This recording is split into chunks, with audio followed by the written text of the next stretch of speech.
Hi, this is John Martinez. I spend my time training sales teams across the country for all kinds of different businesses in different industries.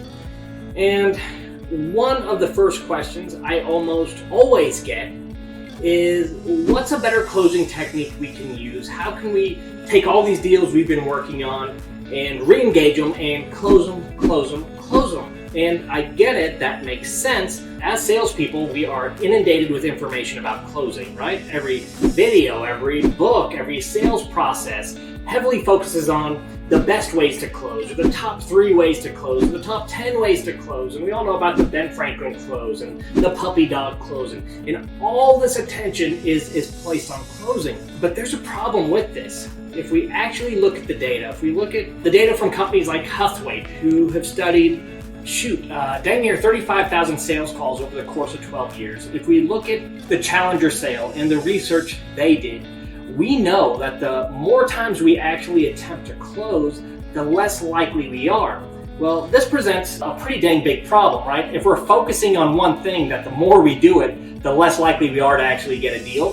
That's bad, right? It's very counterproductive. Even though it feels like the right thing to do, it doesn't get you the results you want to get. I want to kind of explain why this is. Let's look at this. Here's a real common scenario: losing weight. Most everybody in the country, except for some genetic, abnormalities like my wife, who just never need to diet. Most of us have dieted or exercises or are striving to get in better shape, either for the way we look or the way we feel or for health reasons, doesn't matter, but most of us are familiar with that process. And if you go to any reputable person or coach or company about getting healthier and losing weight and getting into shape, I want you to think about what they ask you to do and how they actually get your results. Do they just say, hey, great, come in once a month, hop on the scale, and if you're not at the appropriate weight, I'm gonna berate you and call you names and just say, next month when you come in, be the right weight?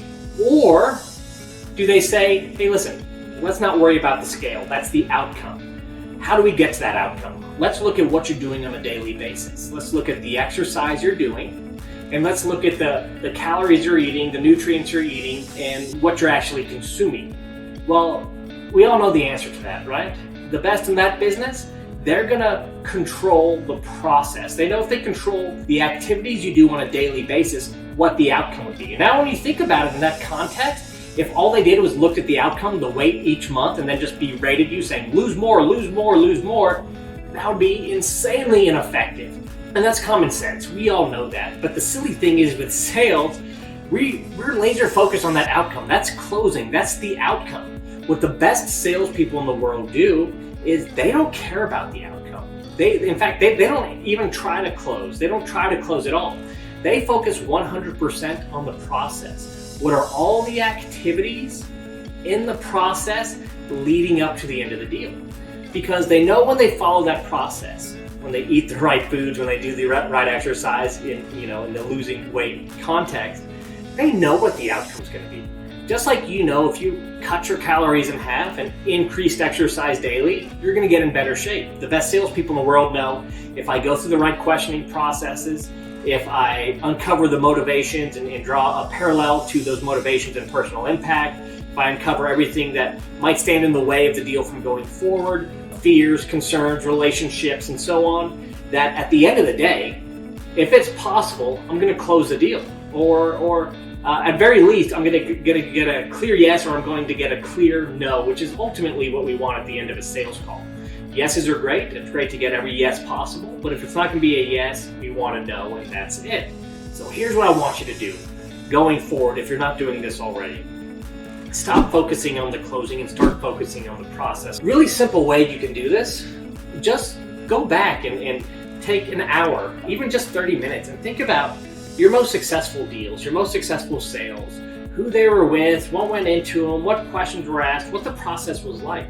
If you do this for a handful of deals, somewhere between 4 and 6, you're going to see some similarities pretty quickly. And you're going to know right off the bat, wow, when these 3 or 4 things happen, we have good success. We have a high likelihood of exactly whatever we want out of this sales call. A clear yes, a clear no. Obviously, all that could be yeses. Let's get yeses out of them. Draw that parallel. Draw those conclusions. See what's similar about all those. and then just simply write them down on a piece of paper. Say, hey, we want to try to get these 4 things out of our sales process, out of every conversation, every interaction. And once we have those 4 things, we're going to probably be closer to getting the result we want. It's really that simple. Start with the top 3 or 4 things you need to get out of every interaction, every sales process for a sale to end up the way you want it to end up. And you are well on your way to really crafting a solid sales process.